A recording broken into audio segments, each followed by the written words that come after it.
ሰማይ ይሄ በቃኛል ወይስ ልጨምር? ምንድነው የሁሉ ቡፌ ካንተ ነው እንደሚነሳው? ረቀን ሰው በእናትህ ታዋል። የለቅሶ ቤት ምስር ወጥ ይጣፍጣል ነው ያልከኝ? ይኸውልህ ወዳጄ የሐዘን ቤት ምስር ወጥ የሚጣፍጥህ አንተ ቤት ስላልተሰራ ነው። ለቅሶ ቤት እኮ ሰርግ ነው፣ ቁርጥ የሚበላበት ነው፣ ቢራ የሚጠጣበት ነው። አብይ እኮ እዛ ሀገር ውስጥ ያመጣው ኤክስትሪምሊ ዊርድ ብድር ጭንቅላታቸው ላይ ወጣ። ህዝቡ የሚበላው አጣ። አሁን ገንፍሎ ሊውጣቸው ሲመጣ እየተርበተበቱ ነው ማለት ነው።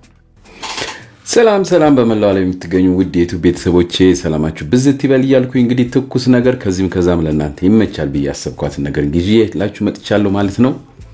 በዛሬው ዕለት እንግዲህ እንደተለመደው ብዙ ጊዜ ሰኞ እንግዲህ ዘና ፈታ የምንልበትን ነገር ነው ማቀርብላችሁ ማለት ነው። ከእናንተ የሚጠበቀው ነገር አየት አድርጋችሁ እንግዲህ ራሳችሁን ኮሜንት መስጠት፣ አዲስ የሆናችሁ ሰብስክራይብ አድርጉ እላለሁ ማለት ነው።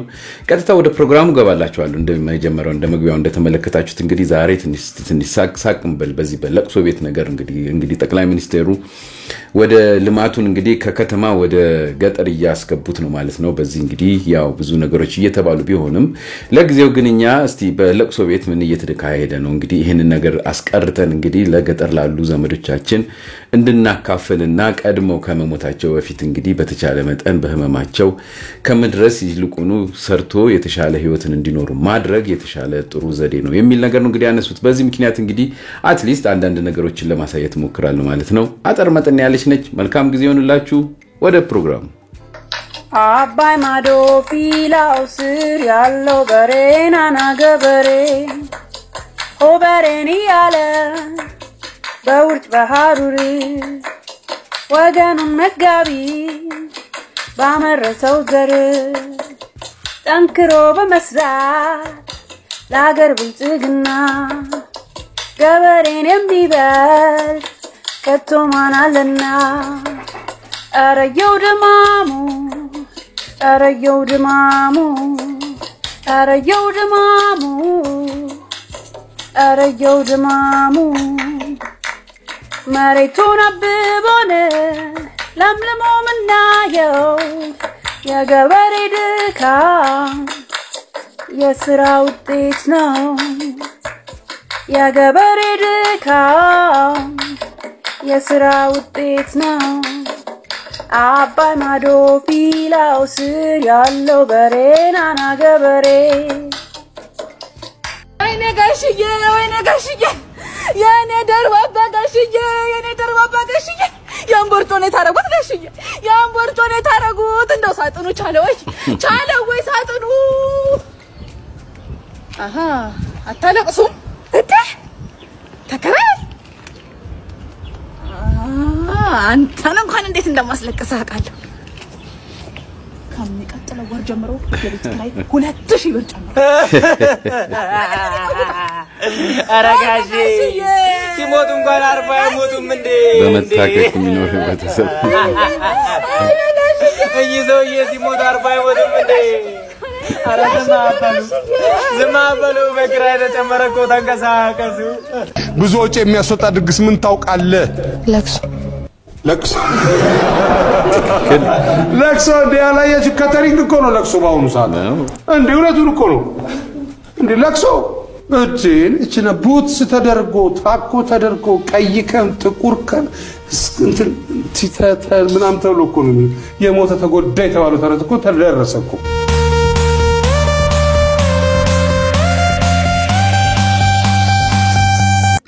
ዛሬም እንግዲህ በአንድ ለቅሶ ቤት ተገኝተናል። ከቀብር ጀምሮ ለተከታታይ ቀናት ቁርስ፣ ምሳና ራት በማቅረብ የሐዘንተኞችን አጽናኝ እንግዶች ወግና ባህላችንን ጠብቀን በክብር እያስተናገድን እንገኛለን። እንደምታዩት ይህ የምትመለከቱት ለምሳ የቀረበ ቡፌ ሲሆን ከስታርተር ጀምሮ እስከ ዲዘርት ሻይና ቡናን ጨምሮ የተለያዩ የሀበሻና የፈረንጅ ምግቦችን የያዘ ነው።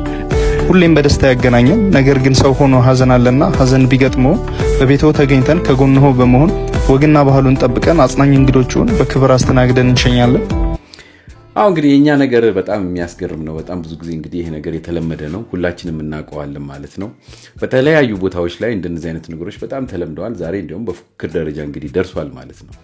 በለቅሶ ቤት ላይ የሚታየው ነገር በአጠቃላይ ከሰርግም እየበለጠ መሆንና ፍክክር ውስጥ እንደተገባ ሁላችንም እናውቃለን። ይሄ ነገር ቀርቶ በዚህ ቦታ ላይ ለሚወጣው ወጪ ለሌላ ቦታ አይሆንም ነው የተባለው። እስቲ እናንተ የራሳችሁን አስተያየት ስጡበት እላለሁ። በእውነት በሰርግ እንደዚህ በይቅርታ በለቅሶ የዚህን ያህል ነገር መደረግ አለበት ብላችሁ ታስባላችሁ? ይሄስ ወጪ ሰውን ለማጽናናት ይረዳል ብላችሁ ታስባላችሁ? ይሄንን ለእናንተ ልተውላችሁ። እስቲ ደግሞ ወደሚቀጥለው እንመልከት።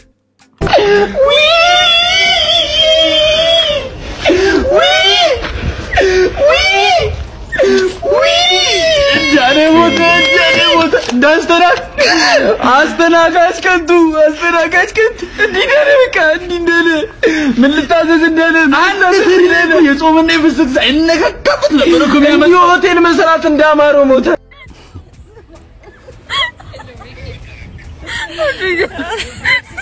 ምን እንደሆነ ታውቃላችሁ ውዶቼ? ለቅሶ ሊደርስ መተን ገና 4 ቀኑ ነበር። ለቅሶ 4 ቀኑ ሀዘንም የለም ድንኳንም የለም ሰውም የለም። የያዝነውን እዝን ምን እናርገው? ውሃውን ቆሎ እንትኑስ ዳቦ አገልግሎስ ምን እናርገው? እስኪ ንገሩን። የለቅሶ ቤት ምስር ወጥ ይጣፍጣል ነው ያልከኝ? ይኸውልህ ወዳጄ፣ የሀዘን ቤት ምስር ወጥ የሚጣፍጥህ አንተ ቤት ስላልተሰራ ነው። ትክክለኛ ጣዕሙን አንተ ቤት ሲሰራ ታውቀዋለህ። ሁልጊዜም ቢሆን የሰው ህመም የሚገባ በቦታው ሆነ ስታየው ብቻ ነው። ያልደረሰበት ግልግል ያውቃል እንዲሉ ከዳር ሆኖ መፍረድ በጣም ቀላል ነገር ነው። እየተዝናና በአጠገቤ አምቡላንስ ጩኸት ስትሰማ ለምን ያደነቁረናል ብለህ ትናደዳለህ። አንድ ቀን ግን የአንተ የሆነን ሰው ሲጭን እባክህ ጥሩምባውን አስጩህና መንገድ አስከፍት ቶሎ እንድረስ ብለህ ትማጸናለህ። የሀዘን ቤት ምስር ይጣፍጣል ነው ያልከኝ? ልክ ነህ፣ ይጣፍጣል። ጣዕም አልባ መሆኑ የሚገባህ ግን አንተ ቤት ውስጥ ሲሰራ። ጽሑፉን ያካፈለን የኢዮቤል አባት ተራኪ እኔ ኪዴ ገጠር።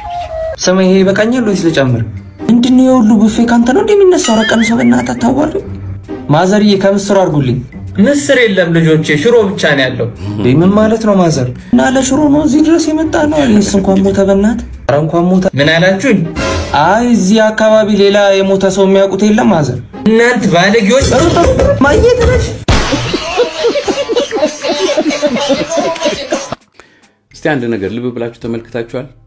አንዳንድ ቦታዎች ለቅሶዎች በቃ በአንድ ቀን ውስጥ ተጠናቀው ሲያልቁ ታያላችሁ። አንዳንዶቹ ደግሞ እስከ ሰልስት ይቆዩና እንግዲህ ቶሎ ከዛ በኋላ ሰው የሚባልበት ነገር አይገኝም። ለዚህ ነው እንግዲህ እህታችን ምግቡን ምኑን ሰርታ ይዛ ስትሄድ ለማስተዛዘኛ ሰው ተነስቷል። ይሄ ነገር የሚሆንበት ደግሞ ምክንያት ለምንድነው? እኔ እንደሚመስለኝ እንግዲህ እንደምታዩት ይሄ የቡፌው ነገር በጣም ሰዎችን እያሳሰበ ስለመጣና ለቅሶ ወደ ሌላ አይነት ነገር እየተቀየረ ስለመጣ ይሄንን ነገር አፎርድ ማያረጋው ሰው በአንድ ቀን ሰውን ይገላገላል ማለት ነው። ለምን ማን ያመጣልኛል ስሜ እንደዚህ ነው እያለ ይቀያየራል ማለት ነው። ይሄ ነገር ትክክል ይሆን? እስቲ እናንተ የምታውቁትን ነገር እንግዲህ አስተያየት ለህብረተሰቡ ስጡላለው። ወደሚቀጥለው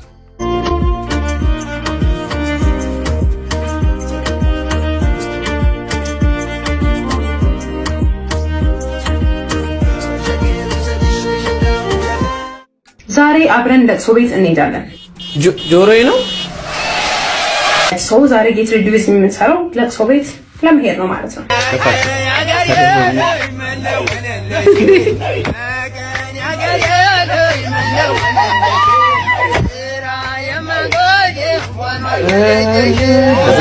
እንግዲህ እዚህ ደረጃ ደርሰናል። የትሬዲዩዝ የሚለቅሶ ቤት በፍሬው ሲገርምን ጭራሽ እሳይ ሞተ ነው። ህይወት ትግል ሞት ግልግል አለች ማማ።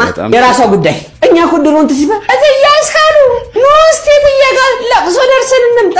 አይ አረፍኩ እኔ ነኝ ያርገው። የት ነው የሚጀመረው? 01 ቀበሌ የነበረ ለቅሶ 05 ቀበሌ ተነስቶ የተለቀሰ ነው። 4-3 ቀበሌ ድረስ የሚደረሰው ጥንትም ባተረጭቶበት። አሁንማ ህዝቡና በፌ እንዲዘጋጃል ጥብስ ጥሬው አለ። ሰርግ የሚያስንቅ ምንድነው የሚሆነው? እኔ ያርገው አይደለም። ወይኔ ተሴ ወይኔ ተሴ ተሻኛው አርግልኝ። ወይኔ ተሴ ማኛው ወይኔ ባህሉ ቀርቷል። ኧረ እባካችሁ ጸሎት አድርጉለት። ለቅሶ ቤት እኮ ሰርግ ነው። ቁርጥ የሚበላበት ነው። ቢራ የሚጠጣበት ነው። የኢትዮጵያ ሰርግ የውድድር የታይታ ሆኗል። የኢትዮጵያ ሀዘንና ለቅሶ ቤት የታይታ ምን ያደርግልናል? በለቅሶና በሰርግ እንደዛ ከምናባክን ሀብታችንን እነዚህ ምስኪኖች በማገዝ ታቸውን በመቀየር ብንጠቀምበት። እንግዲህ የሚያሳዝነው ነገር ከበደ ታሟል ከተባለ ለማዋጣት ሩጫችን አስቡት። እንዳይታመም ኑሮውን ጤነኛ ለማድረግ ግን መስራት እንችላለን። ሽንት ቤት ካለው ከከብት ጋር የማይኖር ከሆነ ንጹህ ውሃ ካለው መብራት ካለው ሰውየው እንዳይታመም ማድረግ ስንችል ታሟለን ብር እናዋጣለን። በተለይ በውጭ የሚኖሩ ዜጎቻችን ከበደ ሞተ ሲባል አስክሬን ለመላክ ብር ይዋጣል። ሳይሞት ነው ማገዝ፣ ሳይሞት ነው መደገፍ። ለአስክሬን ከምናዋጣ ለበሽተኛ ከምናዋጣ አሁን ብንሰራው ያንን ነገር እንቀንሰዋለን። እና ዜጎች መለወጥ እንችላለን ብለው አምነው የገንዘብ ብክነታቸውን ትክክለኛ ቦታ ላይ ቢያውሉ ባጠረ ጊዜ ውስጥ መቀየር እንችላለን። አሁን እንግዲህ እንደሰማችሁት ነው። ይሄን ነገር በምን አይነት መንገድ ነው የተመለከታችሁት? ማለት የገጠሩ ህብረተሰብ የተሻለ ህይወት እንዲኖረው ቢደረግ እና በመንግስትም በምንም ቢደገፍ ምንድነው የህብረተሰቡ ስሜት፣ የሌላው አካባቢ ህብረተሰብ ስሜት ማለት ነው። በእውነት እንግዲህ እኔ እንዳጋጣሚ በአንዳንድ አካባቢዎች ላይ እንደዚህ ተመልክቻለሁ። የምንችለውንም ነገር እያደረግን አለን ሰዎች አለን። አብዛኛው ኢትዮጵያዊ በተለይ የከተማ ህብረተሰብ ወደ ገጠር መግባት የሚጠላበት አንዱና ትልቁ ነገር ሽንት ቤት እንደሆነ ሁላችንም እናውቃለን። ስለዚህ እንግዲህ ዘመናዊነትን ነገር ይሄንን ውሃውን መጠጣት ያው እንግዲህ ውሃም ስለሌለ ከየትና የተርቀት ስለሚመጣ ወይ የራሳችንን ውሃ ይዘን ነው የምንሄደው፣ አለበለዚያ ደግሞ እንደምታውቁት ጠላውን ነው የምንጠጣው፣ ምንም ምርጫ ስለሌለ ማለት ነው። ስለዚህ ይሄ ነገር ተሻሽሎ እነዚህ ሰዎች የተሻለ ነገር ቢኖራቸውና እኛም በየጊዜው እየገባን ብንወጣ ምን ይመስላችኋል? ሐሳቡ ምን ይመስላል? ለእናንተ እንግዲህ የቤት ስራ ልስጥ ማለት ነው። ሐሳባችሁን ጻፉልኝ እላለሁ። በተረፈ ወደ ኢትዮጵያ ቤተሰቦቼ በዚህ ብዙ መወያየት ይቻላል። ነገር ግን እቺ አጠር መጠን የ5 ደቂቃ ሳቅ በሚለው ነው ስላስከባኋት ወደፊት ዘርዘር አድርጌ ላቀርብላችሁ እወዳለሁ ማለት ነው። የራሳችሁን ሐሳብ ስጡ። ከወደዳችኋት ላይክ አድርጉ፣ አዲስ የሆናችሁ ሰብስክራይብ አድርጉ እያልኩ ፕሮግራሜን እዚህ ላይ አጠናቅቅላችኋለሁ ማለት ነው። መልካም ጊዜ ይሆንላችሁ። አንዲት ነገር ጠብ አድርጌ ልላያችሁ። ደህና ሁኑልኝ። ከተማ ማስዋብና ከተማ ማሳደግ የተለያየ ነው። ከተማ ማልማት አይደለም። ማስዋብ እኮ ይኸውልህ እኔ ጠዋት ስነሳ ቁርሴን በልቼ አንደኛ ማድረበት ቤት መኖር አለበት። ስለዚህ የኔ ገንዘብ የቤቴን ኪራይ መክፈል አለበት ወይ የቤቴን ሞርጌጅ መክፈል አለበት ወይ ቤቴን መግዛት አለበት። ከዛ በላለ ከዛ ለብሳለሁ። ከዛ በኋላ ነው ፊቴን የምቀባውና ፀጉሬ ምናምን ማበጥረው ራሴን ማስውበው። አብይ እኮ እዛ ሀገር ውስጥ ያመጣው extremely weird ነገር ምንድነው? ሆድህ ባዶ ነው፣ ቤት የለህም፣ ግን ፊቱን ተባብሰዋለህ። ለአዲስ አበባ ህዝብና ለሀገራችን ህዝብ ምንድነው ያደረጉት? የሚያገኘው ገቢ የወራዊ የቤትና የምግብ ሽፋን አይጨፍርለትም። ግማሽ ብቻ ነው በጣም ከደለኛው ነው ግማሽ ነው የሚሸፍንለት። እነሱ ግን ስራቱ ወደ ስራ ከማስገባትና ስራ ላይ ያለው ደሞዙ ከፍ ብሎለት ወጪውን እንዲሸፍንለት ከማድረግ ይልቅ መንገድ ላይ መብራቶችን አከብርቀውለት በመብራቱ እየተዝናና እንዲሄድ የራበው ሰው እንዴት ነው የሚናናው ጎበዝ?